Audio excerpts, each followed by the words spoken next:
You know, there are some stories you live through that they change the composition of your soul, right? This is one of those stories, and trust me, it's not about some sweet shelter rescue. This is about a ghost, a legend, and the kind of darkness you only find when loyalty is broken.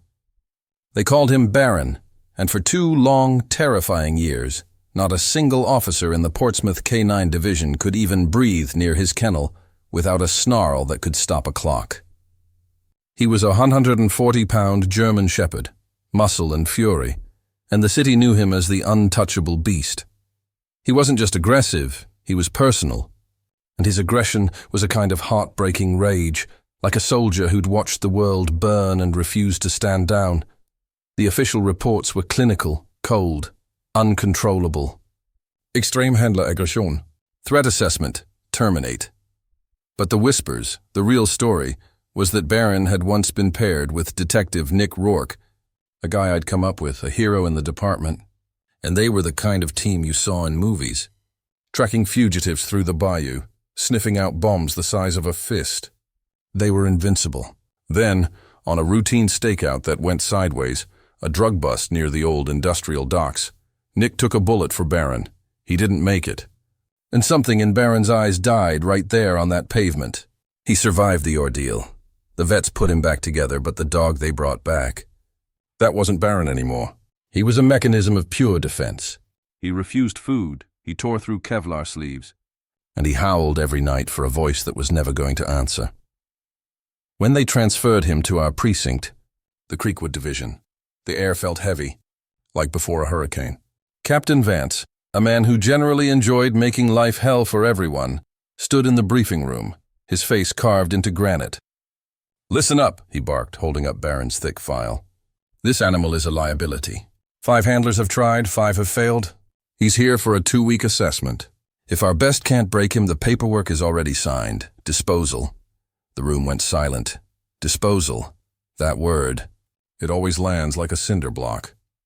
I'm Marcus Mac Caldwell, a K9 veteran, been working dogs longer than I've been married, and I knew the difference between a bad dog and a broken one. And Baron, oh man, he was shattered.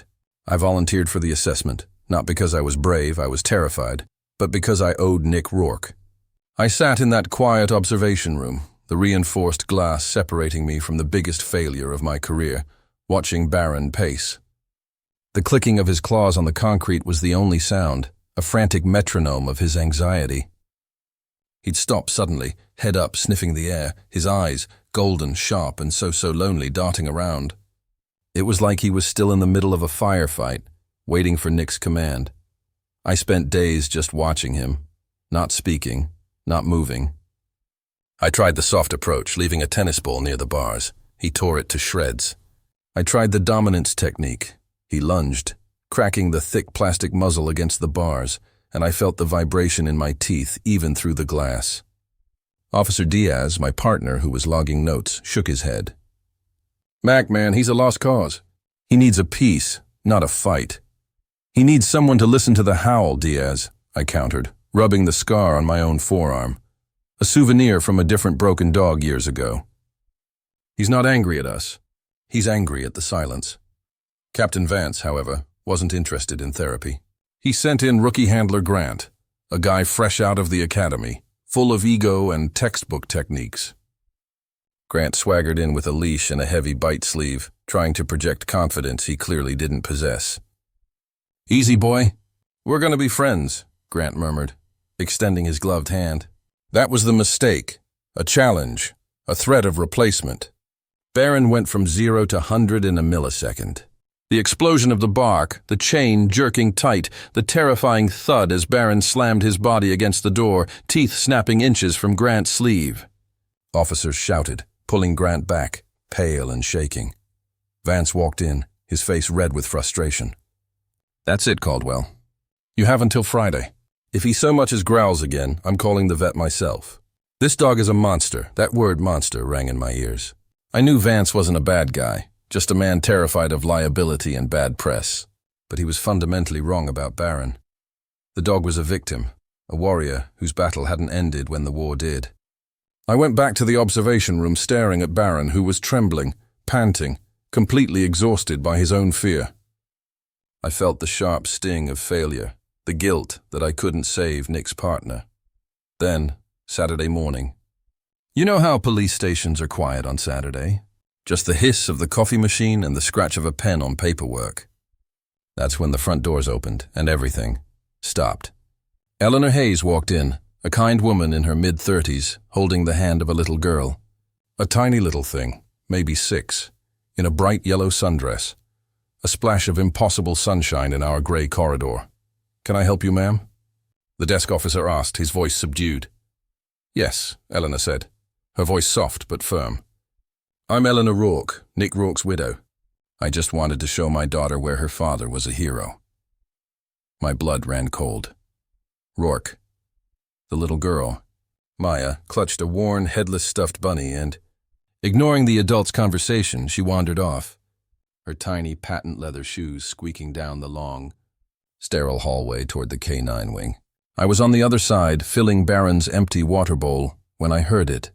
The faint, soft click of those little shoes, and then a sound I hadn't heard in 2 years. Baron's low, guttural growl didn't come. Instead, a low, searching whine escaped his throat. I froze. I looked through the small, reinforced window in the door, and there she was, Maya, the daughter of the man Baron took a bullet for, standing outside the door. And when she saw him, this terrifying beast, she didn't flinch. She just tilted her head, and her wide, innocent eyes locked onto his golden, haunted ones. Before I could shout, before anyone could move, she did the impossible. She reached for the heavy steel door handle. "Nipke tang kao, sao jochuyen sang lang jong." "Wait!" I screamed, lunging for the door, my heart pounding against my ribs like a hammer. But I was too late. The handle clicked. The heavy door creaked open, just a sliver. Maya stepped inside that sterile concrete box, wearing her bright yellow dress, holding her broken bunny, and she just stood there. Baron, the monster, the one who had terrified an entire division, was coiled tight, muscles locked, ready to strike. The low, rumbling growl finally started, shaking the air. Eleanor shrieked, racing down the hall. But Maya didn't run. She didn't cry. She just looked up at the terrifying, snarling dog, and with a voice so soft it was barely a whisper, she said, "Hi, it's okay. You're not bad." That moment, man, that 1 second felt like an hour of silence. Every cop who'd crowded around the glass, Vance, Diaz, even the shaky Grant, froze. We were watching a child willingly walk into a lion's cage. Baron's body was rigid, but the snarl faltered. It was like his programming had crashed. He was looking at her, not with rage, but with profound, confusing recognition. Maya took a slow step forward, setting her headless bunny on the ground. "See," she whispered. "He's nice. You can smell him if you want." She held out her tiny hand, steady as a rock, and pressed it against the cold steel bars of his inner kennel. Baron's ears twitched. He lowered his enormous head, inch by agonizing inch, until his large, black nose finally made contact with her small fingers. And when he did, a soft heartbreaking sound escaped him, a single, pleading whine, so fragile it felt like it could shatter the glass. Not aggression, not warning, longing. Eleanor, Nick's wife, stumbled into the doorway. "Maya, step back. He's a dangerous dog." Maya turned, smiling brightly, that heartbreaking, sunny smile. "No, Mommy, he's not dangerous. He's just sad." I felt my eyes prickle. The beast who had driven 5 handlers away, the dog destined for termination, had just surrendered to a child's touch. It wasn't luck. It was destiny. I pulled Eleanor aside, my voice rough. "Eleanor, you won't believe this. Baron." He was Nick's partner. His real partner. He remembers her. He remembers his family. I later found the proof. A faded photo tucked deep into Nick's old commendation file. Nick, a young Baron, and a tiny baby Maya with the inscription on the back. "Daddy's brave partner. Love, Maya." The recognition wasn't scent, it was soul. Captain Vance had his liability concerns, but after he watched the footage, even he couldn't argue. "1 supervised visit a day," he conceded, shaking his head. "If he shows any signs of regression, Mac, it's on you." And so, the quiet healing began. Maya visited every day after school, sitting by the kennel, reading stories to him, silly stories about bears and princesses. When she said sit, Baron, who'd ignored every command from every adult, obeyed.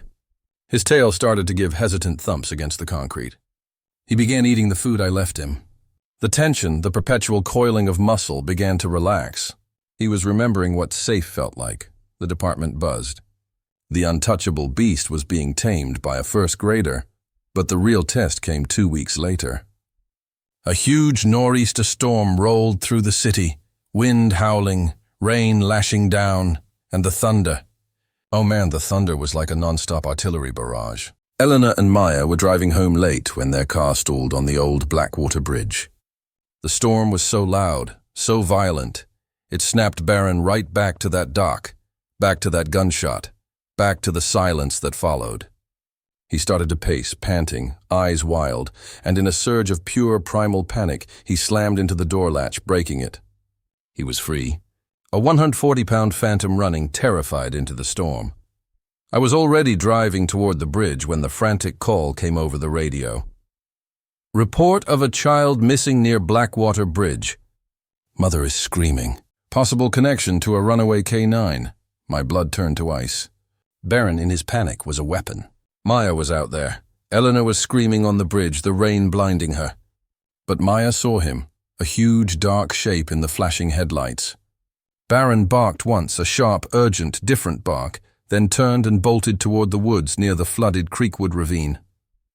Maya, completely convinced he needed her, ripped the car door open and ran after him. I crashed my truck through the police tape, just as I saw Eleanor scrambling into the trees. I followed, flashlight beams slicing through the torrential rain, shouting their names. I found Maya in a small clearing, soaked and sobbing, but alive.